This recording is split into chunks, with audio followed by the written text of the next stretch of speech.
Hello interwebs, welcome to Let's Fix Computers. A while back I did a video on replacing iMac fans, and I noted in that video that if the hard drive fan had gone, you would have a bad time because you needed to take out all the logic board and stuff like that. And well, I've got a dead hard drive fan in this particular iMac, so we're going to have to figure this one out. Now, I haven't had to remove one of these before. I think I've done it a very long time ago, but I don't remember anything about it. So let's figure this out together. Now, as per what I've mentioned in that video, I'm going to start just by stripping things down to simplify and reduce clutter. So let's start by removing from the outside inwards, so speakers, the other fans, ancillary circuit boards, cables, stuff like that, and we should get down to just the bare logic board.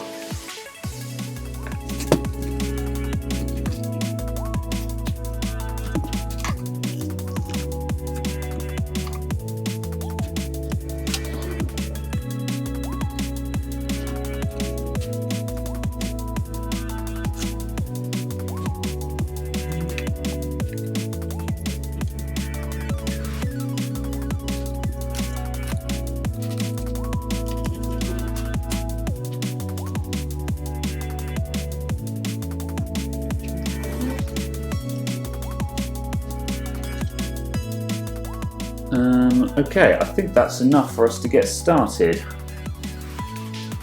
Right, so now we've stripped back to the logic board. There should be enough room to take this whole lot out as a single unit now. So I'm going to go around and just remove any of the obvious securing screws that I can see.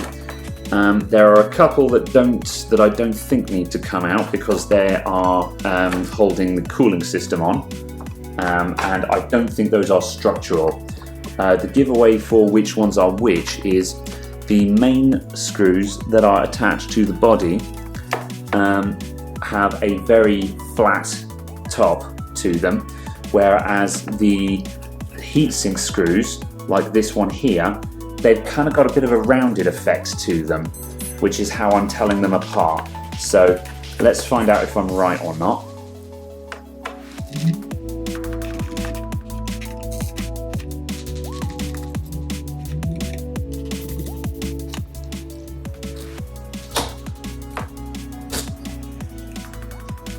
There we go.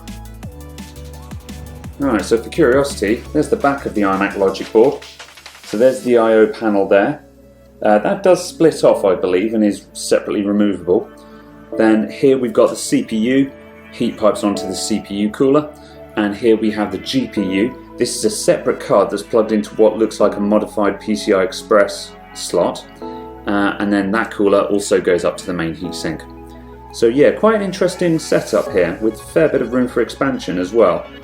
It's curious if it's possible to retrofit other cards to this, if they were to become available. But curiosity for another day.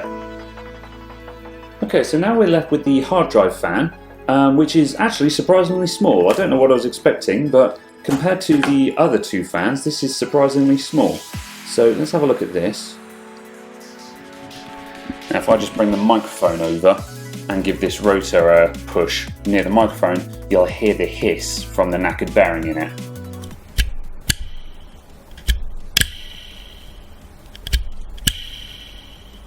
There we go. So yeah, you can hear that the fan is making a very audible rattling hiss when it spins. So the rotor itself isn't loose, but you can hear that it's all gone dry inside. So we'll get that replaced and this fellow will be absolutely fine. So yeah, I'll see you guys after the cut. Okay, let's rock and roll. We are back with a new fan. It is approximately a week after the screen cut, so let's hope I can remember how to put this back together. Right, so that fan's just going to go there, and those need to lift up. And now we can literally just plonk everything back on top of it. This fan is not screwed in, it just sits in on those rubber mounts.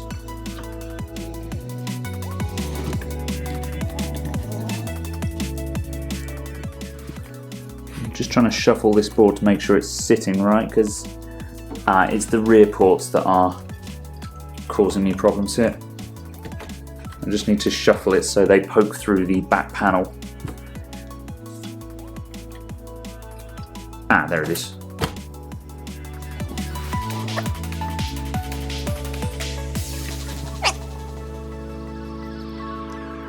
Yeah, that's all in place.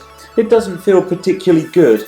It's not going clonk into place or anything. However, that's all sitting in place and it's not trapping anything, and all the cables that I need access to are visible. So I'm going to go ahead and start fixing that in place now. I'm going to run the cables first because some of these wires are kind of awkward to run, so I want to make sure that they're all sitting in place before I actually screw everything down.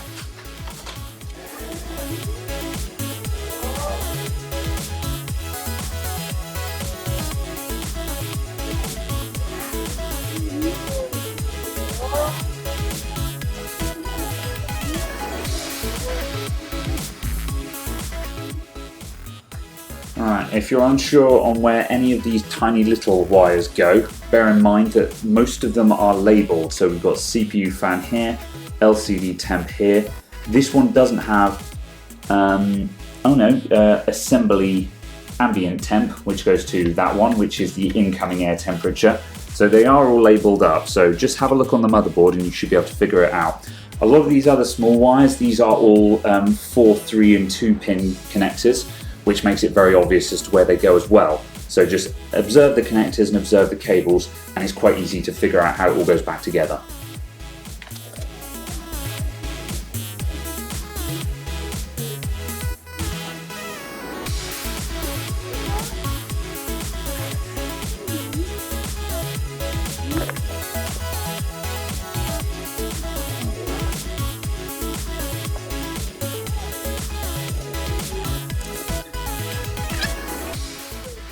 Now, because it's been a while since I took this apart, some of these screws are not quite so obvious as to where they came out, so I'm going to have to do a little bit of comparison work to figure out the pattern again.